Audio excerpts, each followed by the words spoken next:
తెలుగువారి #1 choice Telugu matrimony. Delhi జలశక్తి శాఖ meeting తర్వాతే బనకచెర్లపై ఏపీ కేంద్రం చర్యలు వేగవంతమయ్యాయని, బనకచెర్ల ప్రాజెక్ట్ పీఎఫ్ఆర్ పరిశీలిస్తున్నామని సీఎం రేవంత్ కి కేంద్ర మంత్రి సిఆర్ పాటిల్ లేఖ రాసినప్పటికీ సీఎం రేవంత్ స్పందించట్లేదని అన్నారు హరీష్ రావు. ఆయన వ్యాఖ్యలకి TPCC chief Mahesh Goud counter ఇచ్చారు.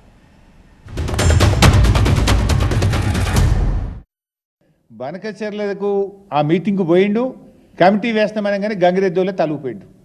అసలు కమిటీకి ఒప్పుకోవడం అంటేనే బనకచెర్లు ఒప్పుకోవడము. కేంద్ర మంత్రి రాసిన సిఆర్ పాటిల్ ఉత్తరం చూపించిన ఈ లేఖ అబద్ధమా, ఈ మహారాష్ట్ర రాసింది అబద్ధమా, ఈ కర్ణాటక రాసింది అబద్ధమా, ఏది అబద్ధం రేవంత్ రెడ్డి?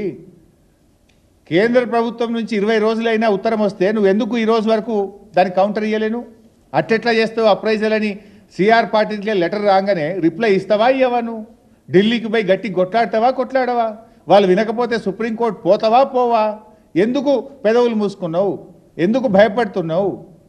ఏం నీ వాటాలా? దేనికోసం? Why are you mum? Why are you not protecting the interest of the state? ఇప్పుడు ఇక 112 కర్ణాటక ఆపితే, 74 మహారాష్ట్ర ఆపితే మన పరిస్థితి ఏంది? ఇంత కృష్ణా నీళ్ళు కూడా రావు. రాయలసీమని రతనాల సీమ చేస్తాన్నది తెలంగాణ ముఖ్యమంత్రి కేసీఆర్ కాదా? జీవోలు బివోలు జాంతేనై ఆంధ్ర ప్రజల హక్కులన్నీ కాపాడుతాను అన్నది కేసీఆర్ కాదా? ఉదాసీనంగా వివరించినారు కాబట్టే అప్పుడున్న ముఖ్యమంత్రి మొదట్లో ఉన్నటువంటి చంద్రబాబు కానీ, ఆ తర్వాత వచ్చిన జగన్మోహన్ రెడ్డి గారు కానీ,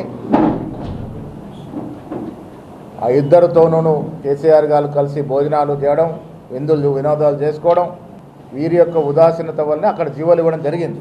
బనకచెర్ల ముందుకు పోకుండా ఆగాలని కంప్లైంట్ ఇచ్చింది 2023లో వచ్చినటువంటి కాంగ్రెస్ ప్రభుత్వం. తెలంగాణకి దక్కాల్సిన నీటి వాటా విషయంలో ఎక్కడ కూడా కాంప్రమైజ్ ఉండదు. ఒక్క నీటి చుక్కను కూడా వదులుకోవడానికి కాంగ్రెస్ ప్రభుత్వం రేవంత్ రెడ్డి నేతృత్వంలో ఆ ప్రశ్నే రాదు. తెలంగాణకి రావాల్సిన హక్కుల విషయంలో ఎక్కడ కూడా రాజీ ఉండదు.